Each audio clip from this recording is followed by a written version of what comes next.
Hi guys, welcome to our channel where we discuss everything travel, adventure and lifestyle. Do you remember the days we had our trip briefing prior to a trip?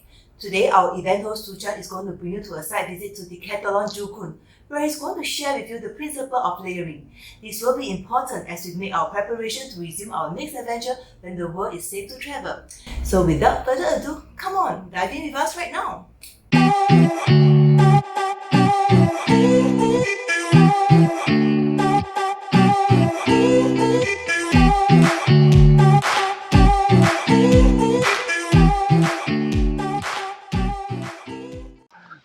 Hi guys, welcome to Decathlon. So we are now here at the hiking section, and these are all the men's clothing, including the top as well as the bottom.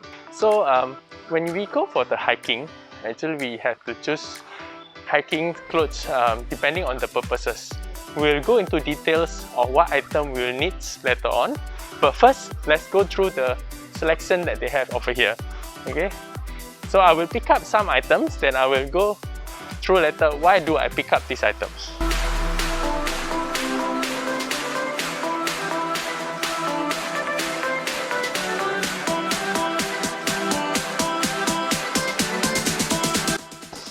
So when we choose a hiking gears or hiking layering, there are certain concepts which we follow. Okay, so in here there might be really a lot of types, a lot of choices which can be quite confusing. Okay, so later on we'll actually go into details how you can select it so you can get the best choice and also doesn't spend too much into buying too many types of hiking clothing. Okay, so now we will start with the first layer, the base layer. You can see here. Okay, and we have actually the middle layer, and later on we'll go into the last layer. The base layer is considered one of the most important because it controls how well your sweat or basically your perspiration being dry out. Okay, usually for base layer you can actually choose material that dry easily. Usually to dry fit, it can be short sleeve, it can be long sleeve. It really depends where you are going and your preference. People usually wear long sleeve for the warmth or for the UV protection. Second, we actually have this fleece. Okay, fleece layers is what gives you the warmth. Okay, it can be made of wool or it can be something like this. This is actually a synthetic material. And lastly, we have the last layer. Okay, this is actually the waterproofing or the windproofing. It usually tend to be thick and heavy, and usually this is considered the most expensive layer to have. How do you know whether you want to have or to get all three layers, or do you need just one? Okay, for trekking in very warm weather, usually you don't even need to get the long sleeve or wool material. You can have something dry fit, short sleeve, like what I have here. Okay, trekking in Malaysia, it tends to be humid as well. But if you are going to places something like Kinabalu, you may actually need these two layers. Okay, because you need to trap the heat. So during the first part of the hike, you wear the base layer, then we get colder, you wear the second layer. So when do the third layer actually come into play? The third layer, as I have said before, tend to be waterproof and windproof. In a lot of overseas hiking, or if you encounter snow or heavy rains, or even at the peak, say you hike to Kinabalu, you wear the first two layers, and when you reach the peak, it usually tend to get very windy. This is where it comes into play. You don't usually hike with all three layers continuously because you will get very hot, you will perspire a lot, and that is where you actually get sick instead of getting better. Okay, so how about the bottom part? Okay, so likewise it's the same. We have something like a base layer. They're usually again made of synthetic material This is actually a base layer for snow skiing. Can be used for hiking as well. And then we have a normal hiking pants, either a short pants or long pants. So for bottom, take note that for the bottom usually is quite specific. You don't usually need to do layering for your bottom because most of the time your feet is actually the warmest. You guys probably have heard of the 3-in-1 jacket. Okay, why is it called 3-in-1 jacket? Not because it has 3 layers. A lot of people are mistaken about that, but it's actually because it can be worn 3 ways of wearing it. So it actually only has 2 layers, a fleece inside and an outer shell at the outside. Okay, as you can see here, the outer shell is the same as what I've shown you earlier. This is actually again waterproof, heavy, and also you have this inner layers which is actually a fleece. So this is one way of wearing it. Okay. This is the fleece.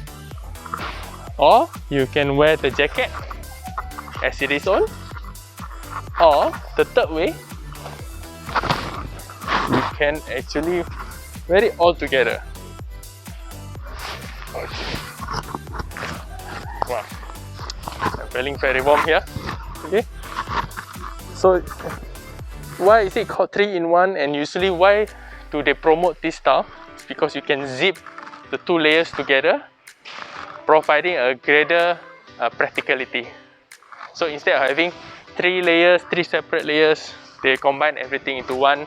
It looks nicer, it looks cleaner and all that, but it's practically the same as having 2 layers together. Okay, there's usually two types of padded jacket, referring to the filling. Okay, so the more expensive one will be filled with goose material, and alternatively such as this is actually filled mostly with synthetic material, or it can be a mix of both. So it's actually more expensive if it's a pure goose or down filling. The synthetic one will be much more affordable. And why do I say this is an alternative to this? Is because it is very lightweight, as you can see here, compared to say wearing these two. So both of them are usually comparable in terms of warmness, but this one is a lot heavier and you have to wear 2 layers, so a little bit troublesome to take off and on and off. And because of that factors, most people actually wear a padded jacket when they are in a comfortable environment. They are not actually hiking. Say a base camp, a tea house when you're hiking in India, Nepal, or in the campsite. Okay. The downside of a down jacket is that again, as you can see, it's 2 layers versus 1 layers. So it gets too warm, you can't actually take this off. Okay, and filling itself is actually very fragile. The material usually very fragile. Usually, if you get damaged, all the filling will start to come off. It gets dirty. You can't easily wash it because once the filling gets wet, it doesn't return to its original so-called state. So actually, you lose the warmness. How do you decide? Okay, so how do you decide whether you want to use all this padded jacket versus a 3 layering? You have to see what kind of environment you are hiking on. If the environment actually has a lot of obstacles, say you go to an area which is heavily forested, you may want to choose a hardier material. But if you hike in a very nice environment, one example would be the Kumano trail in Japan. They are very nice, nicely paved. You don't have to bash through any trail and all that. You can actually opt for a padded jacket.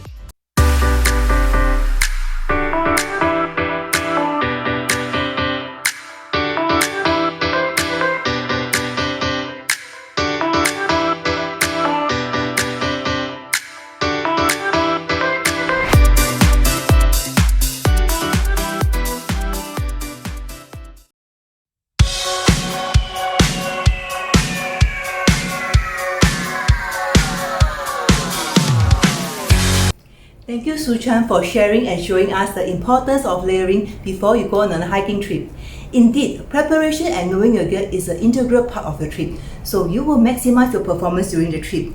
If you have any further questions regarding our sharing, please write in the comment section. We will get back to you as soon as we can, or you can drop by Decathlon outlets where their friendly sport ambassador will be able to assist also. Thank you for watching, and if you have enjoyed this video or found it useful, please like and share it with your friends. Don't forget to subscribe to our channel too. We are making hiking trips video like this every week. Till then, see you next time. Bye!